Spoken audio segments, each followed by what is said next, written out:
Hey everyone, so today I'm going to tell you about BMS first year के कौन कौन से subjects होते हैं उसके बारे में। ठीक है, सो बेसिकली सिर्फ 5 सब्जेक्ट होते हैं, 5 बहुत ज़्यादा होते हैं बेसिकली। सो 5 कौन कौन से होते हैं देखते हैं। सबसे पहले स्टार्ट करेंगे हम लोग बेसिक से। तो सबसे पहला सब्जेक्ट है वो है क्रिया शारीर। क्रिया शारीर में बेसिकली आप फिजियोलॉजी पढ़ते हो। इसका जो मॉडर्न वाला पार्ट है वो फिजियोलॉजी बोला जाता है और इसका जो आयुर्वेद वाला पार्ट है उसको हम क्रिया शारीर बोलते हैं। ओके, इसमें आप नॉर्मल जो बेसिक होती हैं ऑर्गन की फिजियोलॉजी कैसे होती है, क्या क्या होती है, that's sufficient for the subject. Modern वाले पार्ट में आयुर्वेद इसका अलग चलता है। ठीक है, दूसरा सब्जेक्ट है हमारा रचना शारीर। रचना शारीर का मॉडर्न वाला जो पार्ट है उसको बोलते हैं एनाटॉमी। एनाटॉमी से सब वाकिफ हैं। ठीक है, और जो इसका आयुर्वेद वाला पार्ट है उसको बोलते हैं रचना शारीर।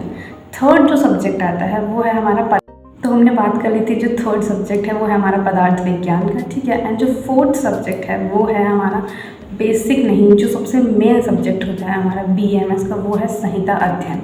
संहिता अध्ययन में आपको 2 बुक्स पढ़नी पड़ेंगी, चरक संहिता और अष्टांग हृदय। ठीक है, चरक संहिता आपने नाम सुना होगा, आचार्य चरक, आचार्य सुश्रुत का। तो चरक संहिता इज रिलेटेड टू आचार्य चरक। ठीक है, तो अष्टांग हृदय भी आपको पढ़नी है। ऐसे 2 बुक्स पढ़नी है। एंड बेसिकली जो सबसे लास्ट सब्जेक्ट है जिससे सब बच्चों को डर लगता है वो है संस्कृत। ओके, तो संस्कृत में देखो डरने की बात नहीं है, खैर डर तो मैं भी थी तुम लोगों की अकाउंट डरने की बात नहीं है। बट अगर आप स्टार्टिंग से देखो, संस्कृत का मैं एक अलग वीडियो बनाऊंगी कि आप कैसे क्या पढ़ सकते हो। बेसिकली सारे सब्जेक्ट्स पे अलग बनाऊंगी वीडियो। थोड़ा फंबल पता नहीं क्यों कर रही हूँ मैं, आई डोंट नो। बट एक तो इतनी गर्मी लग रही है, मैंने फ़ैन बंद कर रखा है ताकि जो वॉइस क्वालिटी है ना वो अच्छी आए। बहुत ज़्यादा गर्मी है। हाँ, तो टॉपिक से नहीं भटकते हैं। सो बेसिकली 5 सब्जेक्ट मैं जल्दी से रैप अप कर देती हूँ। सबसे पहले था क्रिया शारीर जिसका मॉडर्न वाला पार्ट होता है फिजियोलॉजी। फिर है रचना शारीर जिसका मॉडर्न पार्ट होता है एनाटॉमी। थर्ड सब्जेक्ट है पदार्थ विज्ञान। फोर्थ है हमारा संहिता अध्ययन एंड फिफ्थ है हमारा संस्कृत।